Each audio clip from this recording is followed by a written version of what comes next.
So Danny, you're in good shape, man. Always, huh? All right. I figured if I'm gonna be on the smaller side, I might as well be in shape. Nothing worth in being fluffy and small, you know? But most bodybuilders, they go through like fluctuation of weight, right? It's either you They go through do. bulking and then they cut down, but you seem like you always ready to take your shirt off and go on the stage, man. Yeah, I mean, for me, it's because I live in LA. I've been here for, over 30 something years, and it's, like I say, it's like my business card. I think if I was to kind of get out of shape, I would lose a lot of work. Because I've always been known, I've got some big contracts because they would hire someone for a photo shoot or for an ad campaign, and they'd get there and they'd set everything up and they'd be out of shape. And the first person they call is me because they know I'll always be in shape. And it's happened so many times, especially out here in LA, And it's my way of motivating other people too, and in the long run, I feel that the consistency of not going up and down, the yo-yo effect is what keeps you young. I think really putting on a lot of extra weight and then coming down and putting it on, I think that really ages you. I've just seen it over time and time again. But it's almost like a necessity. Well, you're a competitor yourself, so you're still able to. But I mean, fortunately, especially now for the classic division, there's weight limits. Right. So it doesn't really make a lot of sense to put on a lot of size when you just have to lose it. Although I would like to change my physique a little bit. I feel like I've been coming in like the same old every year, and everyone else is, especially the new guys, just something different. They always want to see something different, which is good for the sport. Do you still have passion to go back and compete? I do, and that's a good question because I have to ask myself why I'm doing it. Obviously I was fortunate enough to have been given the title, the very first one when they started this division. And that's what I was known for. I think a lot of it was also because I came in shape, but a lot of it was just my pedigree of just being known for that. And but now it's to the point. Okay, you already won, and I won the first one, which I feel is very significant.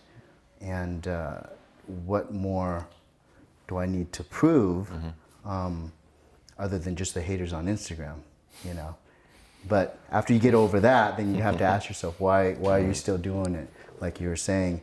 And I think it's, number one, as long as my health is still good. I'm also a registered nurse. I have that background. I haven't practiced in years. And so I've always come from a clinical background. So I always knew there's repercussions. Whatever you do to your body, it's going to come back either positive or negative in one form or another. So you have to kind of choose, what you want to do. And so for me, I've always been more of the safer route. I really have to have a lot of bang, for my buck. A lot of guys will spend a lot of money, and when I say money, I mean currency as far as your health, for the lack of gains or the gains that they're making. And to me, it's got to be a really good trade-off. And because my motto has always been, if I can't beat them, I'll outlast them. And I've seen it over and over again. Right. And with the Olympia, that I'm qualified for life, so I can do it every year, even if I suck. And some people might say that's where I'm headed so far. The last two showings weren't that great, but I tried different things because I've been known for being very consistent. But at this point in my career, I want to teach other people. So the only way for me to know is not take the safe route. I want to try different people's protocols and see how it worked. Milos, other people, all these other guys, I get information. I said, I've never tried that. I've always been cool and safe with what I've done, and kind of been within the 90% of doing well. But I want to experience it, So I tried all these different protocols, and I learned, and it's just about, bodybuilding is about peaking that day, that 10, 15 minutes. And you can look great 2 weeks after, you can look great 2 weeks before. Right. It does not matter. But I've learned a lot. So now I'm gauging of what to do, and I've taken different things that I've done different protocols, and didn't really nail it when I should. But I've seen what it did like a day before, or 2 days before, or 2 days after. So I'm learning now. I said, okay, I get it. Because I've always liked to come from a teaching from experience of trying it, Right. you know, and then you understand. And so that's what I've kind of been playing with. And I like being on stage, of course, competing. I like the discipline of it, especially when you're an entrepreneur, you know, in LA. It's very hard to make it's very easy to make your own schedule. Right. And a lot of times it's very hard to have some type of structure. And so I think getting ready for a competition gives me that structure. And I love it. And everything else really falls in place. And, you know, win or lose, you still push yourself to be in like incredible shape to do other things outside of just winning. A lot of guys, they don't realize, you know, and some do, that just because you don't win, you take that and you use your conditioning and do photo shoots, do a lot of stuff, especially with social media guy. You know, now, back in the day, it was just in the magazines, that was it. You know, you did a cover or whatever and some stuff, some ads, and that was it. But now, if you're in shape, man, you got to really use it. Right. And that's one of the reasons I still like to compete, and I like being kind of an OG in the sport, where guys backstage, you know, especially now on the Olympia stage, a lot of them, some of them will come and say, "Oh, my dad used to compete against you." You know, you can totally tell that's like who it was. I go, "Oh yeah, I remember that guy," and he had small calves just like you. No, I'm just kidding. So what's the secret to your longevity? I mean, because a lot of guys, you know, they either at that age, you know what I mean, the body starts to go. You know what I mean? What's your secret? I think the consistency is what it is. You know, it's interesting because I talked to Dexter about that too, because we've been in the game a long time. I remember we were both amateurs at the national level trying to turn pro, you know, over and over again in the 90s. And then also Michael Hearn. It's really about the consistency and not going like too crazy with anything and listening to your body. You know, you could tell like sometimes when Dexter comes in the gym, he doesn't want to be there. He's not motivated all the time, but he goes. And it's nice to have someone like Charles Glass, you know, to be there waiting for you and just kind of get you, even if you're going through the motions, but at least you're stimulating your body, not necessarily annihilating, you know, like Lee Haney used to say. And, what do you think about Ronnie Coleman? I mean, it seems like he's going through a surgery almost every few months now, and then he kind of gets re-injured again, but he's still going back to train, and then the same thing happens, and it seems like every few months we see a news update that he's in the hospital again. What do you think about it? You know, it's tough because for him, probably the training is like his drug. It's like his meditation, and that's what he needs. So it's hard to tell someone that you can't have that. You know what I mean? So to him, he's made enough money where he doesn't have to do it. His kids are provided for, and that's what he enjoys. The injuries is just a price he has to pay to do it. And so maybe he'll, in his journey, that he'll be forced to not have to do what he's doing, because he comes from such an extreme headspace of training like that, you know, that it's like anything less, that in giving his all, it's not him. But maybe he can find some other athleticism experiences, you know, to get him that. Maybe he should try spinning or something. I don't know. But Some people believe that he should have been smarter and trained Well, more safer. I he thinks he couldn't have honestly- won if he didn't train the way he did. What do you think? I don't think that's true. I think there's a fine line of risk reward, like I was telling you. It's like you push yourself or you do whatever to a certain point, and any more, you're not getting the return on your investment. You know, or very minimal return on your investment. And I think there's a certain point that it wasn't going to benefit him anymore. It was just increasing the risk factor. And a lot of people don't realize, if you get hurt when you're younger, that always stays. They now know that. That injury is always still there, kind of dormant. And it comes back when you get older, because scar tissue or whatever. Even though you think it's gone because you're so healthy and your other muscles around it and stuff are so strong, you think it's gone, but it's never really gone. Can you achieve the same, in your opinion, can you achieve the same result in your physique using machines versus using free weights? Oh yeah, you have to use whatever, depends on your body type too. You know, I know a lot of guys that have, and I just noticed over years, whether it's a true theory or not, you know, it's still debatable, but I just noticed a lot of guys that use a lot of bars, their chests are really wide, but they don't have that roundness. I think more guys that use dumbbells and stuff, I think it has to do with the range of motion, you know, because like when you're doing a bar, that's it with your range of motion. When you do dumbbells or anything, you get much more range of motion on it. So you get a little bit more roundness. And it's genetics too. But I think it's, you want to get that feel, the burn, and, you know, this is the thing with so many people in the peanut gallery these days, and they always have their opinion, and you know, I just know from experience. You know, they say, oh, you can't train certain areas, target. I said, yeah, I think you can. You know, I've had arguments with doctors, you know, and I'm like, well, I don't know, man. I just seen a lot of stuff. And so you have to kind of go by your feel, you know. Sometimes I'll switch it up. I might not like an exercise, it doesn't do anything for me. And maybe a couple of years later, I go back to it. I'm like, oh, wow, that actually, I feel that now, you know. That's why it's interesting to listen to your body at the time. And I've been try to be so efficient with my time and my training now. I don't want to just go through the motions. If I have a training partner and they like a certain type of movement, go to a machine, I'll do a couple of them. If I'm not feeling it, I said, bro, okay, you finish up, I'll spot you if you need to. I'm gonna go on this machine because I'm feeling it.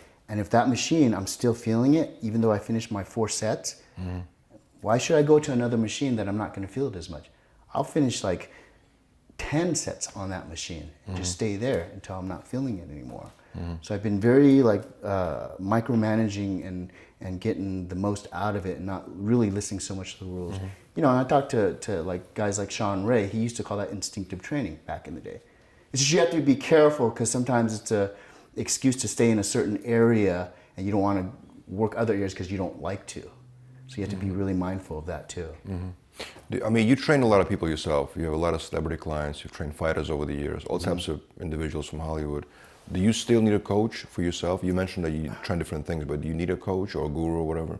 I'm open to it now. I used to not so much before, you know, because I always felt, wow, most of the people don't have the experience that I have. You're the trainer yourself, basically. You train yourself. So yeah, but you do need another set of eyes and keep someone like from you being your worst enemy, really. You know, that's why I think one of the reasons I got married, other than I love my wife, is she keeps me from being my worst enemy, you know, because you got someone there to kind of like put you in check. And so I think that's really good. Like Chris when I was talking to Chris, he was talking about like, man, when at the Olympias back in the 90s, when I went to a lot of these, you know, because I've seen every protocol in the book. I used to go like the night before to Olympia in everybody's room, Paul Dillette's, all those guys. The stuff I would see, I was like, wow, do I want to be in the sport? You know, and I was still a top amateur. I wasn't a pro yet. What did you see? I just saw like a lot of, and I come from a nursing background, so that's why I was like, wow.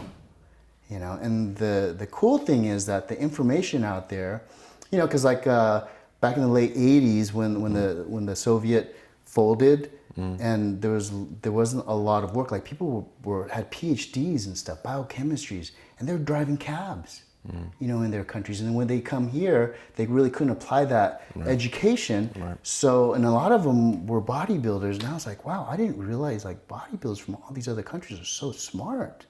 And it was almost like they were introducing all that knowledge to us without the internet at the time. So a lot of it was very inside information. And that's when I say when I would go to see protocols, you know, the night before Olympia of all these top guys, I was just like, oh my God. It kind of took me a little bit, you know. And you knew Paul Dillette? You mentioned him? I used to train with Paul. What happened to him? Like, for those who don't know, like what happened to him? He left or something? He left the Canada? Well, he never, you know, a lot of people had issues with Wayne DeMilia. Wayne used to run the Olympia. And he was, you know, one of the big wigs in the IFBB.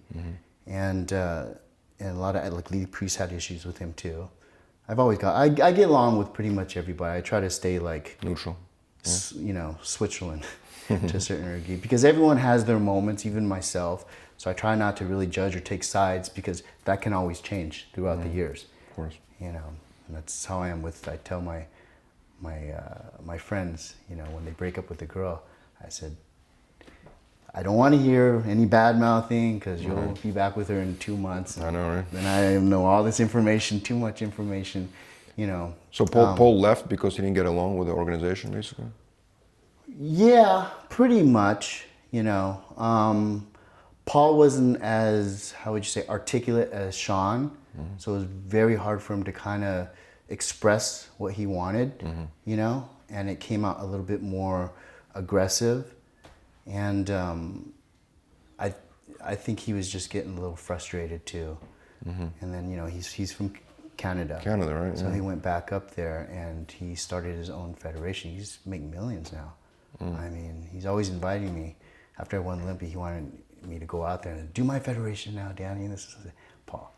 They just, are you kidding me? If I would have took like, you know, last place or something, then I would maybe consider. But even then, it's like someone inviting you to go play, I don't want to diss anyone, but the Canadian League when you played in the NFL. You'd have to pay a lot more money, but even then you'd be like, oh yeah, I'm killing it out here, but you know. What was it like training with? Because he was huge, right? His physique was absolutely insane. He also had asthma. And so Paul really couldn't push at a fast pace. And I kind of enjoyed training with him in a way, because I'm not known to be really like super fast paced either. I like to take longer in between sets, which was good, but now it's not good because then this damn cell phone with social media now, sometimes I get sidetracked and I go twice as long as I should rather than, you know, finishing my next set. But Paul, you could say he was really genetically gifted. He wasn't known for being strong. He wasn't known for training intense. Really? Yeah. But he was good with his diet and nutrition. He was always in shape. That's the thing is, I don't know a lot of guys back in the day that would really get too like big, other than the guys that were really trying to be a mass monster. You know, like Dorian, he looked like a whole different person off season. He was just big. Right. The Priest would get really big, but they always came in shape. You know, and I think that's just the way their body functions. Right. You know, and I was roommates with Lee Priest for a little while. I picked him up from the airport, I believe in 93, 94, when he first, well maybe it was 95, I don't know, the 90s. And because Ed Connors, you know, the owner of Gold's Gym, right there, the Mecca, he was an architect, so he had houses all along the beach, and he would let athletes stay there. And all I had to do was watch one of his houses. I think it was, I don't know how many millions it was at the time. It was beautiful, right there on the sand. All I had to do was take his mail in one of those houses, so it looks like someone lived there, so people wouldn't break in, and water his plants. I knew I wasn't good at plants because all his plants were dead. So he had Lee Priest come and stay, you know, but I learned a lot from Lee too. And he, you know, he's very, his receptors, I mean, he takes a little bit of gear and wow. And everybody always claims that, but definitely he was gifted in that division. We did a documentary on Lee Priest, and in a documentary he was basically saying that he was trying to organize everybody to start a union and kind of like a rebel against the organization. But he wasn't getting support from everybody. Well, was he trying to convince you to join? And like, what was the reasoning behind maybe you not doing it? Or other people not joining it? Why do you think they didn't want to support his cause? I really think the only one that would be able to do it is I would have to say someone that has won the multiple Olympians. For people to follow him? Yeah. I see. You have to have enough clout in the industry, you know, and respect, and you're kind of like the ambassador for the industry to a certain degree when you win.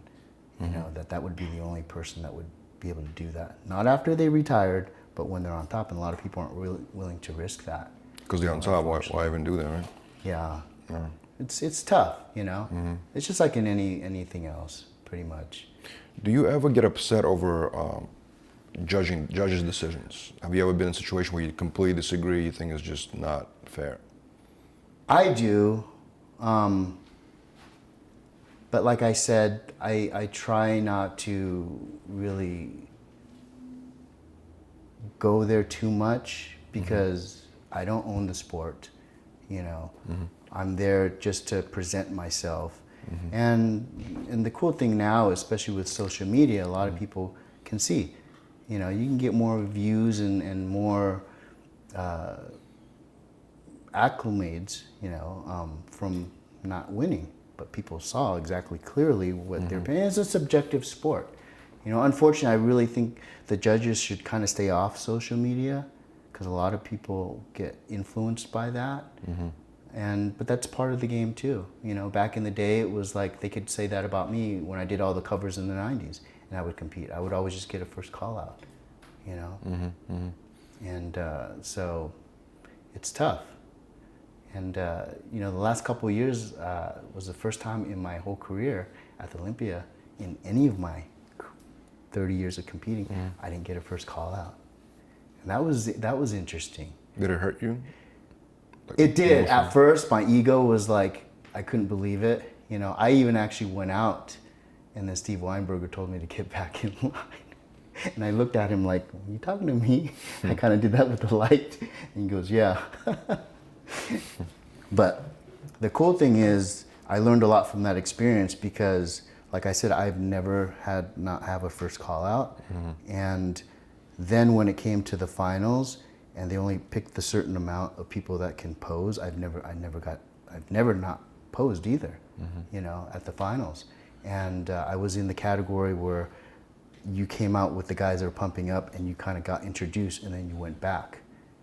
And at first I was like, wow, I'm so mad. I shouldn't even show up. You know, I was telling my wife, I shouldn't even show up to this thing. But then I thought to myself, no, let's do it. You know, it's not cool. You gotta play the whole thing. You know, you gotta be respectful to the sport that gave you so much. And so when I was backstage, I saw all these guys that come back every single year and they never get to pose. And they were just excited and as passionate. Just to be there. They were pumping up. I was standing there not even pumping up. I was like, what's the point? You know, and I just looked at them. I said, wow, these guys come back every single year. And it really gave me a lot of humility. And I wanted to get that passion back like them. You know, it wasn't about like your social media or anything. It was about why are you doing it, your original question. And I kind of want to get that back, you know. And I still feel like other than small injuries, I need to start pushing myself much more. And it's hard for me in this environment because, you know, Gold's Gym, I've been there since 1989. And they gave me a black card. I don't know if you've seen what they look like. Did Lee show you his? No. I'll show you. Oh. Yeah, they don't give too many of these out. And I was very honored. It's like metal. Oh, wow. Yeah. That's pretty cool, man. Your So name you can go on it too. any golds in the world. That's awesome, man. Yeah, and then, you know, you don't have to pay for doing photo shoots. Right, And, right. like if you guys were to film me there, you can just come in. That's great, You man. can bring guests and stuff in. But it was really nice, you know, to have that at the Mecca. Even though I never needed it, I've always been a VIP there for 30 years. Forever, yeah. So if a teenager comes to you, right, and asks for an advice, he wants to get in the fitness industry, and if you give it honest advice, would you recommend him to focus on building a following on social media or competing? As an honest advice, what would you recommend to somebody who wants to get in the fitness industry? And yeah, and that's a good question too, because I just talked to Breon about this just like 2 days ago. And we were talking about how much effort do you put in, you know, one or the other. Because he was in there, because he's doing a lot. You know, his social media is climbing, but Oh, yeah, absolutely. he doesn't like it. Believe it or not, it's tough. It's work for him. He just feels like, but he's doing it. And that's what I need to kind of start doing. And but he's a great ambassador, you know, so he needs to put himself out there too. And I've always been, before I go there, but it's to do your work. Or to film you doing your work. It's different. It is. You know, it's that headspace is so different because now you're part entertainer and you're part warrior, and it's like, you know, can you imagine if they had cameras at the Coliseum at the Gladiators? That'd be strange, right? Of course. Yeah, I think a lot more guys would probably be dead because they wanted to like get a Sure. fancier swing rather than just killing them. Right. Like, I got to do this for the crowd, and they try to do that fancy like kill strike, and all of a sudden they get killed. But what's more important in today's fitness industry? What do you think? Should they be building following or competing? Or focus? Because I mean, you can do both, but it's, you know what I mean? One kind of takes over the other in a way. You can, and you know, and just recently, of course, you guys, you know more than me, it's a lot harder now to get your numbers up. You really have to do a lot more. I mean, I was gaining like thousands, like every day, and all of a sudden, Changing. Right. you know, and then you got to do more videos and that, and use the IG story, and it's like, oh man, I was just starting to get in my groove, you know, and I'm just trying not to let my numbers go down, you know, because all mine are organic. I see stuff that you can buy. I'm tempted sometimes, you know, I'm going, wow, 20,000 followers for how much? You know? Yeah. Maybe I'll skip eating out with my wife for a few weeks. Right. You know, but I think it's important to do both. But financially, definitely you have to do that, and also to get your reach and your increase your platform. You know, if you really have a passion to teach and share. But as an athlete, you have a very small window as an athlete, and I know that, and I'm very blessed and fortunate to be doing it as long as I have. You know, I'm gonna be 51 next month, and I still feel like It's very rare when people do what you do. What do yeah, you do? well, I mean, like Dexter too, and Dexter's been at that level forever. So, I mean, my God, It's incredible. It really is, you know, and I really hope when he's retired that he does it the right way too. And people don't realize you're changing your whole body chemistry when you do retire. You know, Jay's done a great job of it. Still looks good and everything, and because he never really retired, you know, he still keeps that lifestyle, and it shows. Because it not only will affect you physically too, but mentally it affects you in so many ways. Not just like your psyche and not being as big, but also your body chemistry in your brain, you know, for depression and everything else. And so you kind of have to, almost like a drug, because exercise is kind of a drug. It changes your body chemistry. So you have to really be careful, or like we're talking about with Ronnie, find another type of stimulant with exercise. You know, something that's healthy that you can kind of like decline with. Being healthy. Right. Because that's what I'm trying to look for. And right now I'm caught in between. Like I'm thinking, I don't really diet super hard because I stay lean all year, but I'm not changing my physique now. So do I put on an extra 15 pounds, put on a little bit more tissue in certain areas, and then really go hardcore dieting to get that density and make the weight, but then I have true more density? And I think that's I know in my head reasonably I can do that, and that's what I should be doing if I want to still be competitive in this game. But it's hard to try to get a little fluffy for me. I eat the carbs and the rice. I'm like, whoa, okay, this better pay off because I'm not as sharp as I am, you know. I hope I don't have any photo shoots coming. But, and I also want to make sure that I get my blood work so I'm still healthy too. Because, you know, like I said, gaining the weight and cutting it, gaining the weight and cutting it, I really feel it ages you. You know, it takes a toll on your body. You mentioned Breon Ansley, right? He was defeated last year by Chris Bumstead.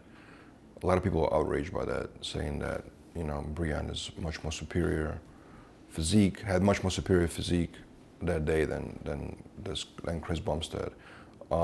You being in the division, how did you feel about Chris's win, and what do you think about that battle between them? Well, of course, I think Breon, you know, being the shorter athlete compared to Chris, because Chris is like 6 foot, you know, I think I like his physique better because it's more similar to mine, you know, and like I said, it's a subjective sport. It is. And I'm sure if I looked more like Chris, I would think he was the clear winner, you know, so I think that's where it's at.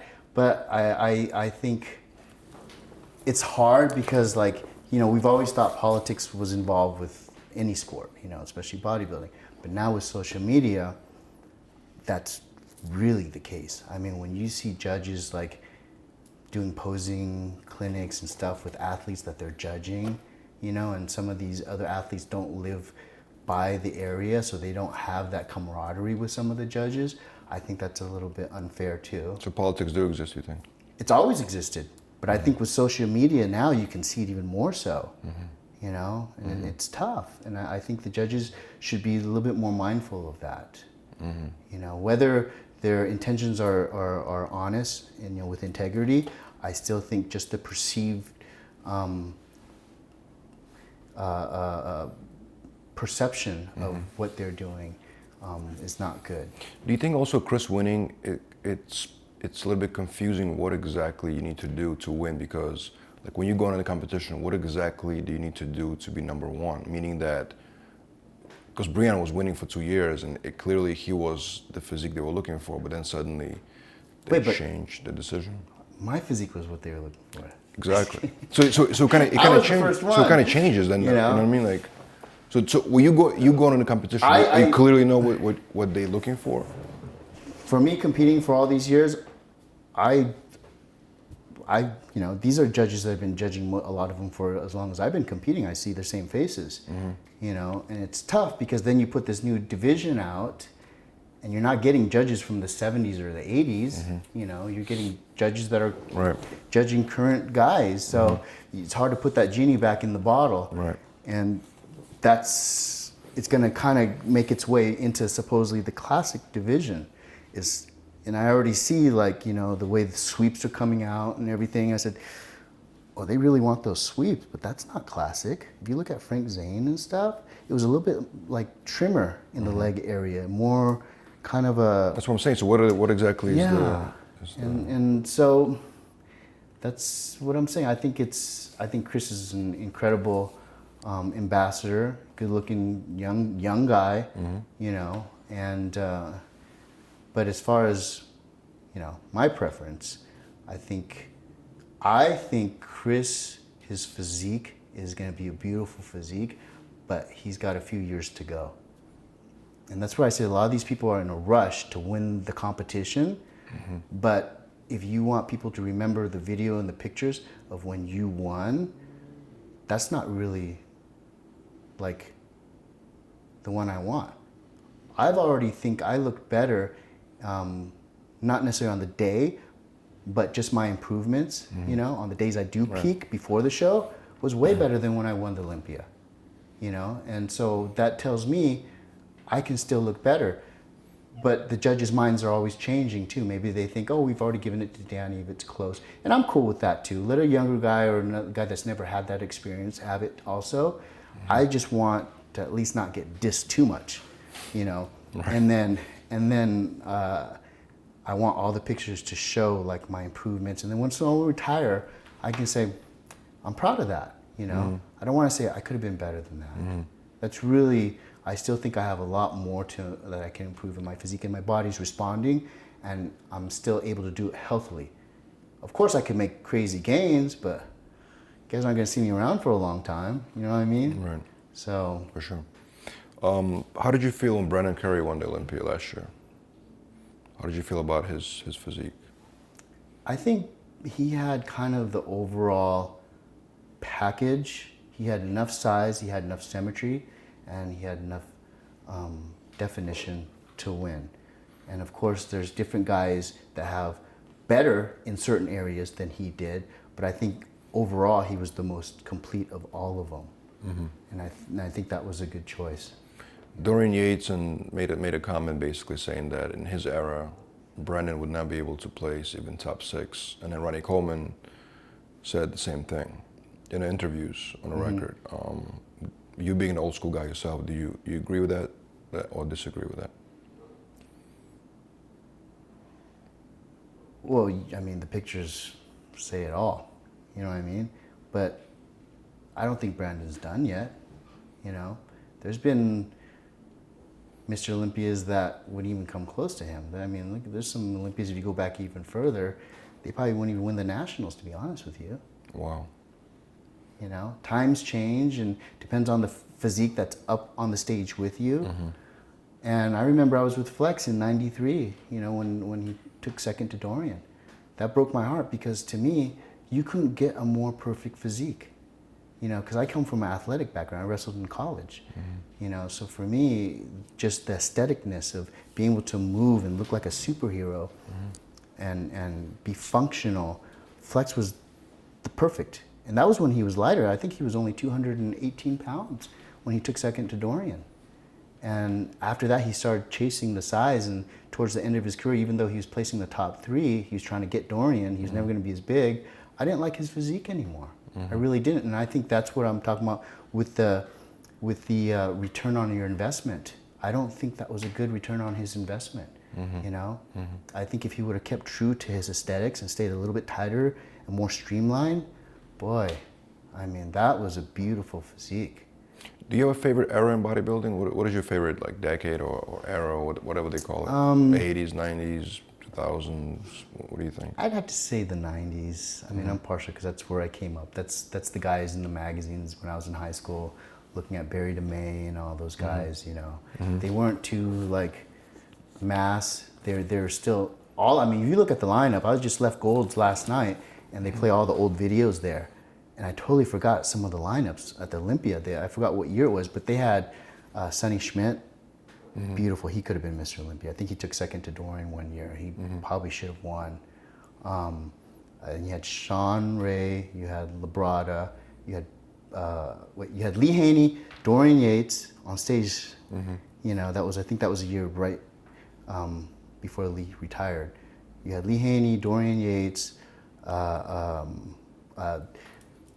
Vince Taylor, and Kevin Leroney? And Kevin wasn't around then. Lee Haney was before him. Oh, right. That was the 80s. Yeah. Right. Kevin came up. I actually did a show, American Muscle, with Kevin, like 92. We shot at. He had a great physique Powerhouse. also when he was competing. Kevin had a great physique He had also. great physique. Yeah, incredible. I think a little bit earlier. I've always been more of a more lighter version. Like, I actually appreciate Phil's physique the first couple Olympias, and then it just got real thick, and he tried to get real dense. Right. And that's what the sport requires. But as far as aesthetic-wise, it was just, to me, it wasn't beautiful anymore, you know. But it won him shows, and that's the thing. So I have to go back to being a spokesperson, ambassador to a nice, pretty physiques. You know, I'm not gonna go inject my quad sweeps so they get bigger, and I want to keep up with the guys, because to me that's not what was best for my physique or what I thought was the most aesthetic. Some people it looks good, you know. And I'm very curious to see how, like, George Peterson looks, because his physique was beautiful. He came in condition, and he's moving up 212s. Same thing with Keon. Boy, Keon's physique, if he could just nail it, he's Mr. Olympia, man, in the classic division. But it's going to be interesting for him to move up in the division, in the 212s also, because they both are doing it this year, I believe. And hopefully their physiques are going to stay the same, because I know a lot of guys came down and they look a lot better. Breon was trying to do, the 212s before. He was a pro and he tried to do the 212s. Right, I remember that, yeah. And you would never have seen the beauty in his physique if he kept chasing that, because he was a light 212, you know? Do you think there's too many divisions right now? Because it seems like there's men's physique, classic physique, and there's a bunch of women's divisions. They might maybe introduce something else, but do you think... We have the wellness now too. There's wellness for women, right?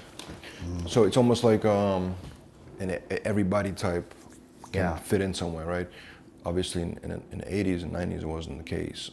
When I came up, all there was women's bodybuilding and men's bodybuilding. So do you think it kind of saturates and make, although you kind of came in the classic, so you capitalized on that, but do you think generally speaking, do you think there's too many? Do you think you should, or do you like the fact that there's a lot? I like it, but there also needs to be more difficult. There's too many pro cards. A lot of pro cards being given. Yeah, there's too many guys on stage at the Olympia. I don't mind it, but it has to be harder. I mean, when I was coming up, just to claim if you retired and you were IFBB pro, you were good. You didn't even have to win a pro show, but just to get the IFBB pro card. Because a lot of great guys never did. Roy Ledermeyer, Matt Mendenhall, all these guys were my friends, and they were older than me, and I'm like, my God, if these guys can't even turn pro, what the hell am I going to do? And they were good bodybuilders. They were incredible bodybuilders. I mean, a lot of them had the potential to be Mr. Olympia. Wow. You know, I mean, it's like Dennis Newman. Right when he won the USA, you know, he got cancer. Luckily, thank God, he's better now. But that physique, you could put that physique on the Olympia stage right now, and he could probably win. That's crazy. I mean, you guys Google him, unbelievable. So complete and big. Dennis was like 6 foot also. And, but everybody was very balanced. That's one thing I have to say. All the top guys were very aesthetic. So. How do you feel about some people saying, including Arnold Schwarzenegger, made a statement that bodybuilding going forward should be tested for drugs? So it should be Joe already tried that.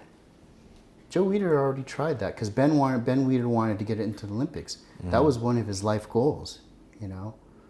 And I forgot what year it was they tested, right? It was Olympia was tested. Yeah, that was in the late 80s. Yeah, maybe 90. And it didn't work? No. It's like in any pro sport. And I've been fortunate enough to train so many pros. You know, and it's hard because that's the thing is, what's fair? Okay, so everyone has to do a blood test and everyone's testosterone level has to be the same. Oh, yours is higher? Well, it's not fair then. You got to bring yours down, right? I mean, how stupid. So it's like, I don't know what the point is. I mean, I really don't understand the point. I can kind of see in contact sports, I can see that MMA, because it could be dangerous. Right. You know, I mean, you can definitely hit a lot harder, and there's risks as far as, you know, other person's health. You know, I think in bodybuilding they just don't want people dropping dead. Is the thing they want, because it's supposed to be muscle and fitness, right? So if you got guys dropping dead with heart attacks and stuff or kidney failure, well, where's the fitness part of it? Right. So you have the muscle part of it, and to get it into the mainstream, you have to have the fitness, you know. And the other divisions are kind of letting the mainstream people know that this is fitness. You know, it's almost like.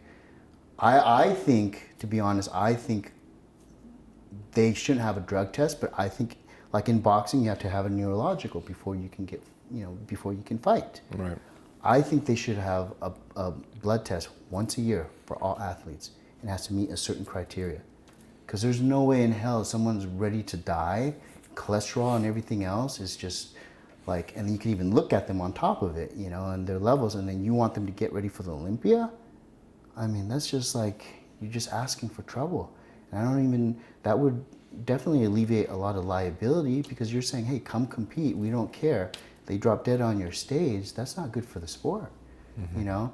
And I think it would push a lot of athletes to get their blood work done because it's very important. A lot of them, if they can see that on paper, even though they think, oh, I'm not gonna be the one, I look great on the outside, I don't feel good, something feels weird, well, it's gonna show it. And it could be anything from just cutting back from a month or cutting certain things down, you know, bring your levels back so you're healthy, you know, so you could fight another day. And I think that would be good. And it's not that expensive. I think that IFBB could actually make some money on it if they get with a good doctor. They can really get the rates down where blood work can be really cheap and they charge the athletes a certain amount, which is still better than the outside. And they could even make money on it, you know. Do you ever see guys in the gym that appear to be, you know, in great shape but actually not healthy once you start getting to know them more? And yeah, sometimes me. Are you kidding? I see my blood work sometimes. I'm like, oh, goodness, really? Okay. Maybe I'm eating too much protein. You know, the creatine levels in the kidneys and that. You know, so it's really good to know. And outside of just bodybuilding stuff too. You know, it could be so many things. Like my thyroid was low. I was like, I'm in such good shape, my thyroid, and I found out it's genetics. Like my mom, you know, my niece, they're taking thyroid. And so, you know, now I'm supplementing and I'm finding I have a little bit more energy in the morning. You know, so you don't know just because you look good. You know, because your body all works together. All the chemicals work together. You can't just mess with one and think the other's going to stay the same. And I think we can be a good, example and pioneer. If we all did blood work and we share it on social media now, then the normal person is going to want to get their blood work, because normal people, they're not healthy. Of course. I mean, it's because, and they don't want to know. It's almost like they bury their heads, or they didn't know that you can actually get all this done.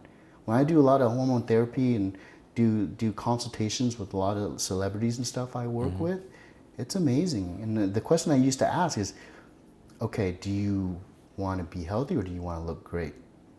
What do they choose? And what extremes do you want to go? Right. You know, and because sometimes, you know, you have to go to certain extremes, especially when you have deadlines. Of course. You know, to get ready for a movie or something. Right. And so, and that's the thing is, if you're consistent, it's going to be a lot healthier for you.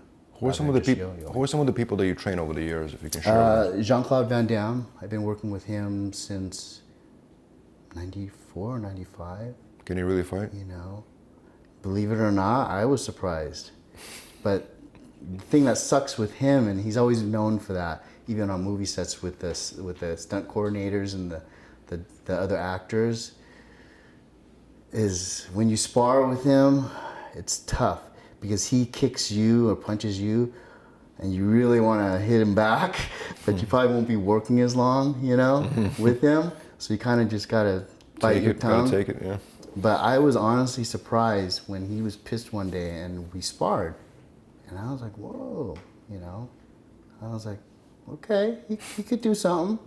But when you're at that level, no matter how you got there, now everyone wants to work with you. He's been privy to working with all the top fighters and stuff over the years, kickboxers like Benny the Jet and all these world champion, you know, so he's going to learn a lot from them.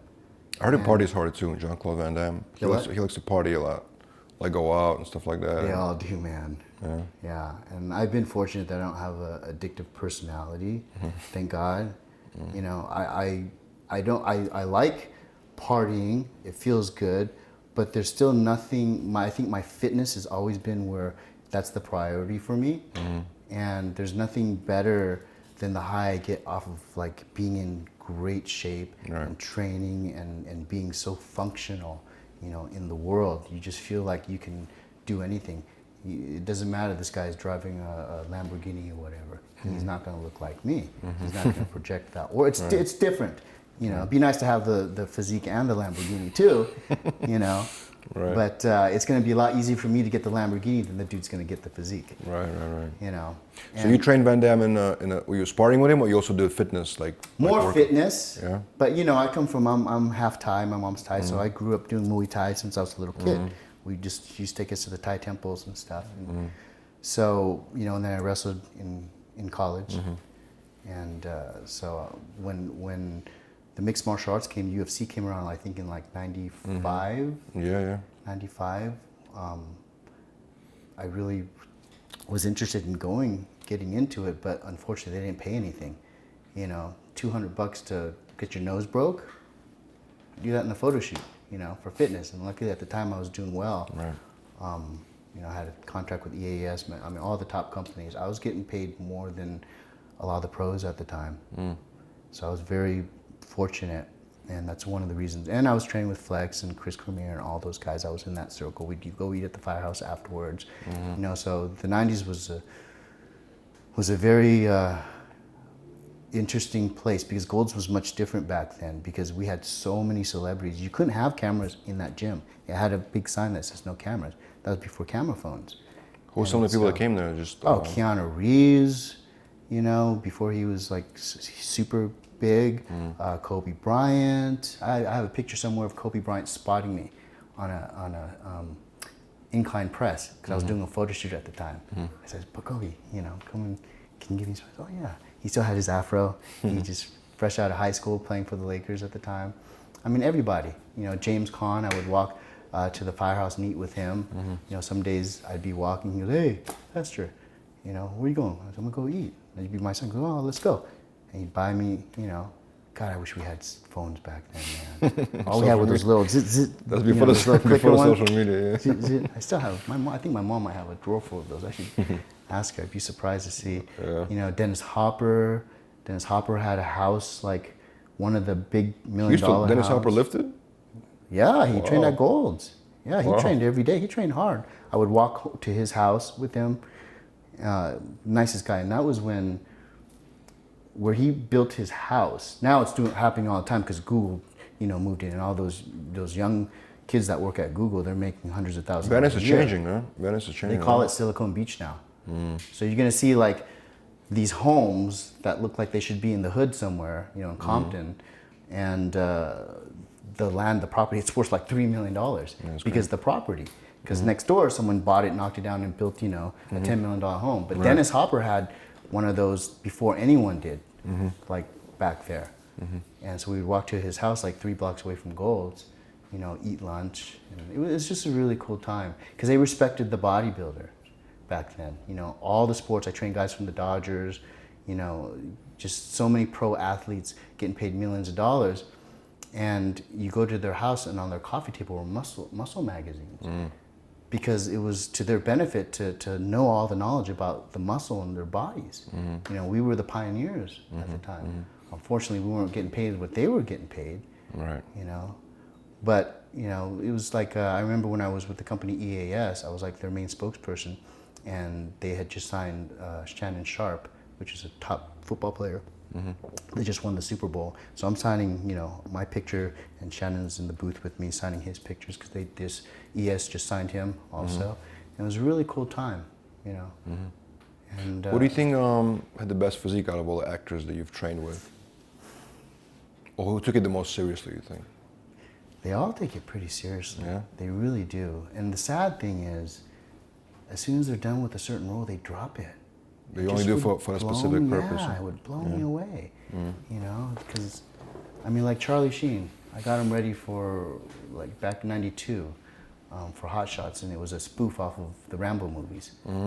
He got in shape. If you look at the Hot Shot, that scene where he put the bandana on, showed his back. You trained him for that? Yeah, man, sure. I was in that one. He put me in a little scene. How was he? How was Charlie Sheen to hang out with? Charlie's awesome. He's so generous. I just can't believe like more people didn't take advantage of it. He would have parties at his house, and he was a big baseball fanatic. And he had all of these like signed baseballs by Babe Ruth and crazy stuff in his house. And he'd have house parties. And I'm thinking, I would have a security guard right there. But like people were just picking up his stuff and they were putting it back. I'm like, would not happen these days, man. That would be gone, And he wouldn't even know. And sometimes we'd go to one of his other houses, and the party would still be going on in his other house in Malibu. And I'm just like, oh my God, crazy, Can you combine a party lifestyle, meaning going out late, drinking, and still being in decent shape, going to the gym, kind of like can you balance it out? You can. You can. Yeah, I'm a living example of that. You did that. But I was always the one, like everything, my philosophy is, what you're getting out of what you're giving up. And it was like, okay, let's say it's like 2 o'clock. We had a good time, we partied, most of the guys, they want to go to the after party. And it's like, nah, dude, enough. That's like, it's like giving me a piece of chocolate cake, right? Oh, it was good. But then you got to eat the whole cake. It's not going to be good after that, right? It's almost like punishment to a certain degree. And I've gone out to those like after party. I'm like, oh, now I'm being punished. This is not fun anymore. Right? I'm thinking of eating and like sleeping, So for me, I was never addictive, and it was just enough was enough, And I think a lot of times that, especially back in the day, were a lot of the celebrities and athletes that you would work with, they respected like me, like fitness people, right? Because you had that boundary, because your fitness came first, and they needed people, like, because people in their circles were the ones that wanted to go to after parties with them, So it wasn't a good influence, right. And I've noticed that over the years with a lot of these guys, it kind of keeps them in check, like what we're talking about, having a coach, is good. What about Mickey Rourke? You train him as well, right? What can you tell me about him? Because obviously he's also a very extreme personality from what people can see online and stuff like that. Mickey's, his dad was Mr. New Jersey. He keeps a little black and white picture of his dad in his wallet, a bodybuilder, in old classic trunks. So he's always had a love for the sport, and being athletic is what his drug is. A lot of people think he's like a drug addict and stuff. He really isn't. He just doesn't like authority figures. You know, it's all on how you talk to him. Is it hard to train him because of that? Like, does he listen to your, you know, your advice and your guidance, basically? No, he was easy to train. You know, because he wanted to learn and he respected bodybuilders. That's the thing. And I just had a talk with a guy. I went to some charity event, $500 a plate with Mickey. And, you know, there was a couple of the athletes that were there, and they were also getting into the film business. And so I introduced them and we were talking, you know, and all of a sudden my friend was talking to him about movies and stuff, you know, like, oh, they should do this and that. And all of a sudden it was like, okay, now you're just another Hollywood person. I saw Mickey like get turned off and he just like didn't want to have any more conversation with the guy. And the guy was a little bit, I saw it from a distance, you know. And I talked to my friend later, the athlete, you know, that's trying to get into the entertainment business. I said, I noticed on your resume, you know, now you're not doing fitness. He's done covers and stuff. I said, you don't have anything with fitness on it now. I'm like, you should put that, bro. I said, that's what sets you apart. And I said, I just want to let you know, I was watching you when you were talking to Mickey. And when you went straight to like the Hollywood thing and try to play that with him, he was already done. You need to utilize your fitness to get into Hollywood, not the other way around. Because if you said you're trying to just, instead of trying to be a know-it-all and try to impress him with name dropping and the different skills you have of what you know about movie business, you'd be better off saying, I'm an athlete, because Mickey considers himself an athlete and he always likes the underdog. You'd be better off coming with that approach and saying, but I'm trying to get in the film industry, Mickey, you have any advice? He'd take you on doing so fast. You know what I mean? Right. So, and then his, you know, my friend was like, oh, he just like totally woke up on that. And I see it happen all the time. So I always stay in my lane, like they say. You know, I've always been interested in the film business and stuff, but more in the writing, because I love writing stories. I look at more of the story. If someone asks me if a movie was good, I look at the overall story. I don't really even look at the way it was shot or the actors. I look how strong the story was. You know, if it had a good payoff or whatever. And so I've always been really interested in doing that. And someday I'll get into it. I think that's probably, I have enough experience now because I'm always on the set all the time, you know, different sets and seeing how everything works. You know everything by that point. I pretty much do, you know, but like I said, once I'm done being an athlete, because you have a short window, then I'll get more into it, but I'll always own that I was a bodybuilder in fitness. You always be proud of that. Yeah, because people look and you know, respect that. But I also want to be able to be good at my craft, so I will study. Like if I want to be a cinematographer, I'm going to study it. Just I can't go, or if I want to be an actor, I'm going to go to acting classes. Like training, I can't be Mr. Olympia if I think I have good genetics. No, you got to learn and earn the craft. And that's why a lot of guys, like athletes, I think they try to get into the business just because of what they've done, but they don't know you have to be good at what you do too. You just can't go to an audition and you don't have any passion for it just because you want to be famous. Passion, you know what I mean? Like you with the filmmaking and everything. It's you have to learn your craft. So for me, it'd be very disrespectful for me, because I've achieved so much in a certain area, I want to go to this and they should give me love for it. No, dude, there's a lot of money in this industry. You know, you got to learn your craft. So, just a couple more questions, Danny. So The Rock is launching Athleticon, which is going to be an expo, and it's going to be a competition there. Some people believe that he's going to basically take away a lot from the Olympia and basically be a major competitor to Olympia and kind of bring a lot of people from the Olympia Expo and the competition to his event. What do you think about the Athleticon and where it's heading? I think it's a blessing to the sport. The Olympia will always be the Olympia. You think so? It's the Olympia. It's got so much history. You know, it's like when I used to negotiate with sponsors and stuff, because my social media is not strong, because that's not the generation I come from. And they would say, whoa, but we got this guy that, you know, could do for this same price, and he's got like 3 million followers. I said, I could probably get up to 3 million followers if I really put a lot of time and effort and you guys help me with being a big company. But that guy that has 3 million followers will never have this. And I pull out the gold Olympia medal, no matter how hard he tries, you know? And so that is, my answer to what you're saying. So they can have plenty of shows, different shows, but that's got the history. It's the lineage. It's like, you're royalty to a certain degree in that sport. It doesn't matter if it's a different federation or whatever. That's why, like Raphael, that had the other federation, he was never going to make it. He should have known that, because whoever owns Olympia owns the sport. That's it. Bottom line. You can create, you can pay more money. That's cool. More money is good, but it's about that title, the Olympia title. That's historic, And that's one thing I'm glad. I just want to make it, everyone to make it harder to get there. And if they, like I always say, I'll eat my words, but if they even want to reject, maybe they'll only let you have it for 5 years where you don't have to qualify after you've won the Olympia, because they want it to be so strict. I'm cool with that too. It'll make me push harder to get there. Because to be honest, I almost feel like I'm just doing it because I don't want not to do it, because so many people try so hard to get to Olympia. It feels very disrespectful to say, I'm going to skip this Olympia. You know what I mean? And plus I like the camaraderie and everything. I like backstage with the new guys that made it to Olympia. They want to take pictures with me and say how they followed my career. And I'm always like gracious to them and talk to them and stuff, because that's what it's about, man. Making them feel welcome, because it can get pretty intense backstage too. Of course.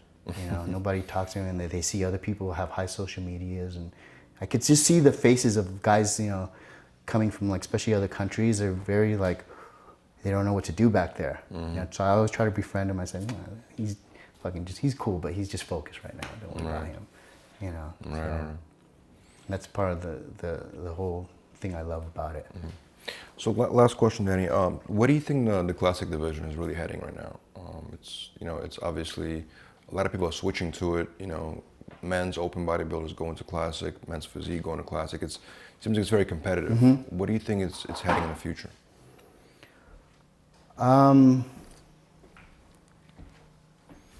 What I like is a lot more people are starting to get into the posing aspect of it, which is really, really cool, because that's one of the main things I got into it for.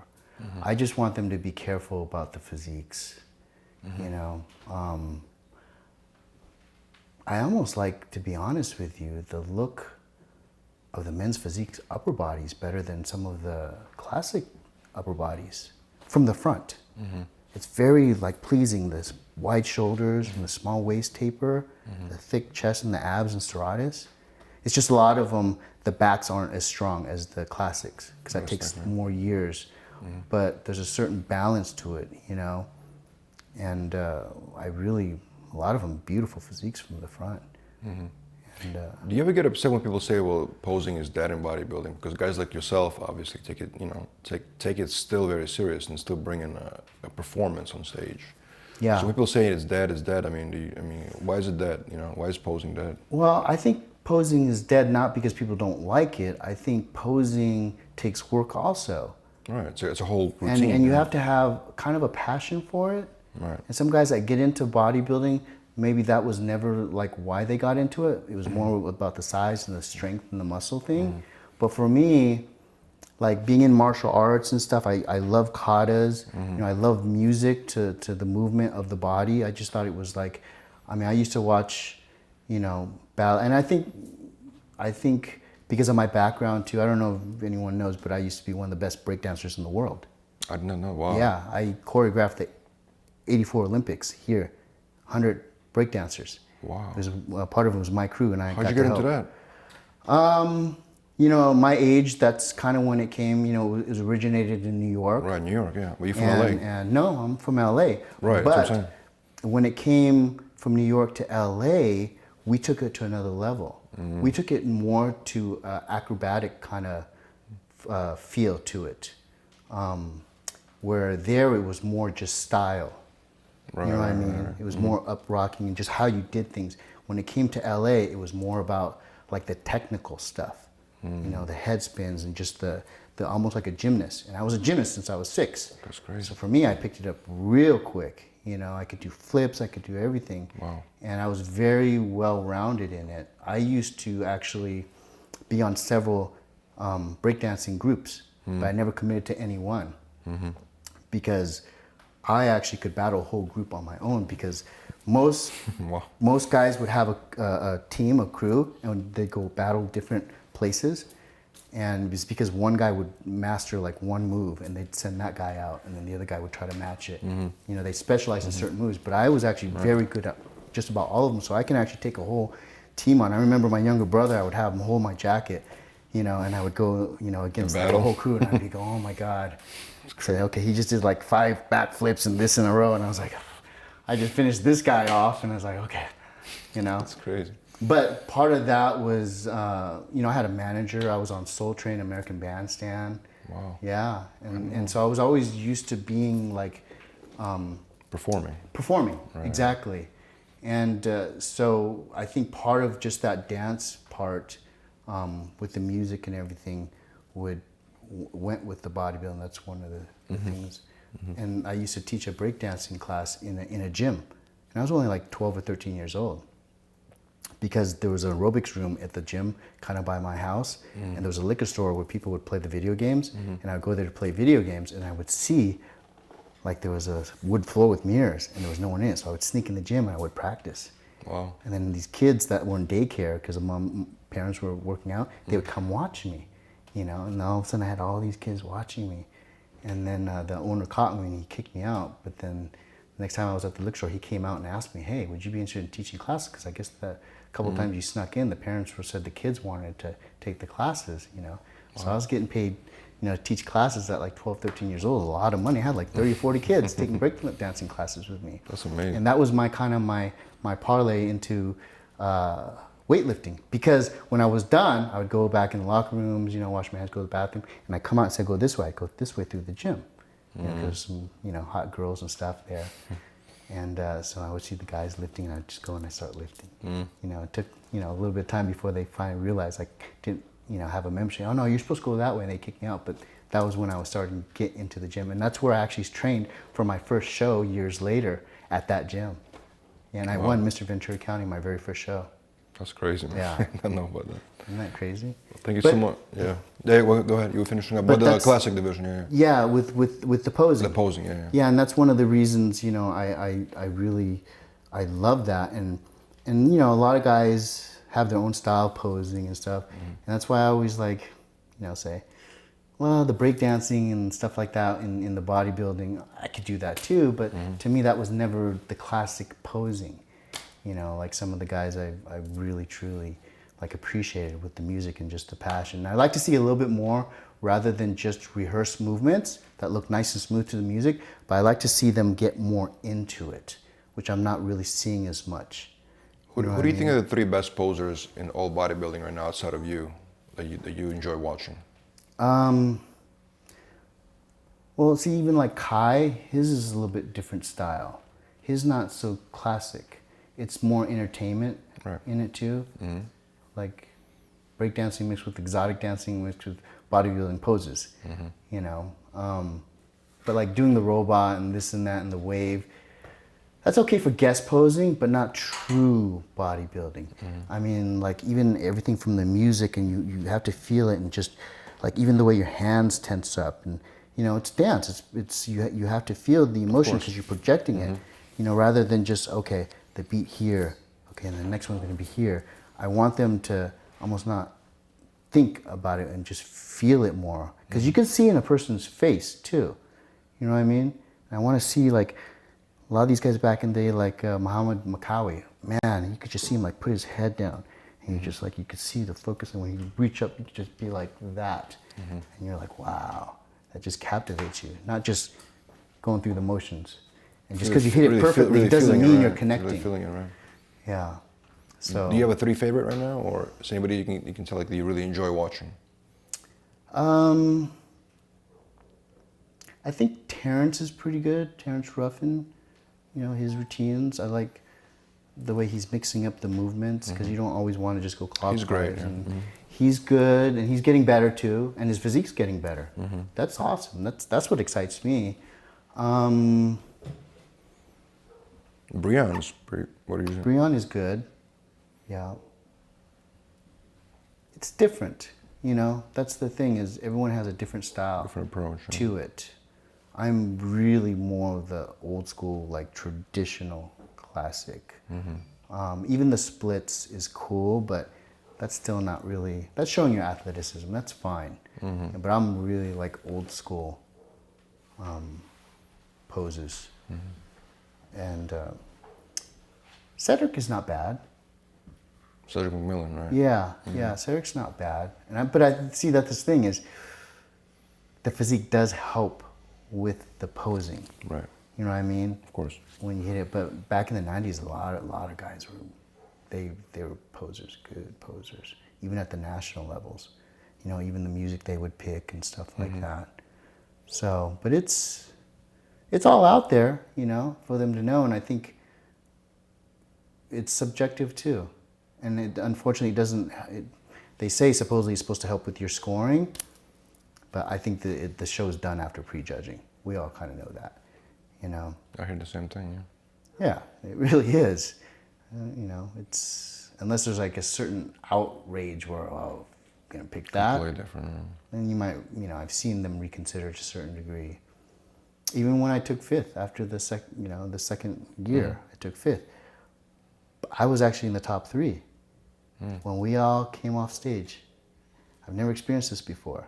You know, when they pretty much where you ended, you know, that's kind of how the placing is going to go. So I was in the top 3. They called us off stage, and the expediter says, "Well, don't really go yet. They might have you back on." There, you know, there's other guys, like, we were already done. I've never had to go back. I literally had all my clothes put back on. They said, "Okay, they want you guys back out there." And I go, "What?" I thought he was joking, and I was like, "What the?" I got so pissed because half my oil was taken off, so I had to strip down. Why did they do it? They had us go back out there, and then we did another round. Do you know why? The top 5 guys. And then when we got out there, I was over on the side. And this is when Flex made his comeback. And he was standing right there when I was standing on the side. He's like, "Damn, dog, what's going on? But don't let them do that. Go back in there and fight, you know?" But they're not calling me. He's like, "I don't care, just go in the center." I'm looking at Flex, I'm like, I'm just gonna see what's going on. I said, well, either I won, because they're not pulling me out to compare me anymore, but they brought me back out for the top 5, or I'm 5th. And I was 5th. Why did it happen, do you think? I think they just wanted to reassess. I think maybe I was in the top 3 and they felt I shouldn't have been, but because I won the Olympia the year before, that's kind of where they were going to end it, you know, because it was new. It was new. It was very new. So they were like, well, we don't want to look bad because we just had Danny first place the first year ever. And then now we can't put him too far back because it makes us look stupid. He's not that much different, you know. So they thought they'd have me in the top 3, and then maybe when they looked at the scores and stuff, they're like, well, you know. And I have to say they were in better condition than me. I wasn't popping. I looked better than the next night, coming back, because I got to eat more and stuff. Because I really wanted to bring a little bit different package than the year before, because I really tried to fill out, and I felt a lot of my shots I had my stomach, and I'd never been told a couple times, you know, about keeping my stomach. And I was going, wow, I was known for my small waist, but I really try to eat all the way up to the last minute to fill out. And so this next year, I was very overly careful, where I was just not as 3D. I was conditioned, but you know, for me, it takes more time to fill out. So I looked better that night. But I was cool with it. You know, I'm cool with it. Because, you know, I think I lost very slim to Arash the first time. And, you know, I felt maybe I should have been 4th at that Olympia because me and Arash weren't really on, you know. Breon was on, George was on, and Sebum was on. And those two, Sebum and George, were new. But they nailed it. I mean, their conditioning popped, everything, their abs. And me and Arash really didn't nail it. We both knew it, too, to a certain degree. But I just thought, well, if I won the Olympia the year before, and it looks like Breon's going to win, you know, I should at least be in the top 3 or 4th, you know. But that's where politics, you know. I think maybe because they could have went the other way, too, with Arash. So I'm fine with that. It's not going to make a big difference. You know, I got to pose at least. And you got the first Olympia, too. Yeah. And I got to pose, Right. you know. Danny, thank you so much, man. Good Oh, interview. thanks, brother. I appreciate it, man. Appreciate Great it. stuff.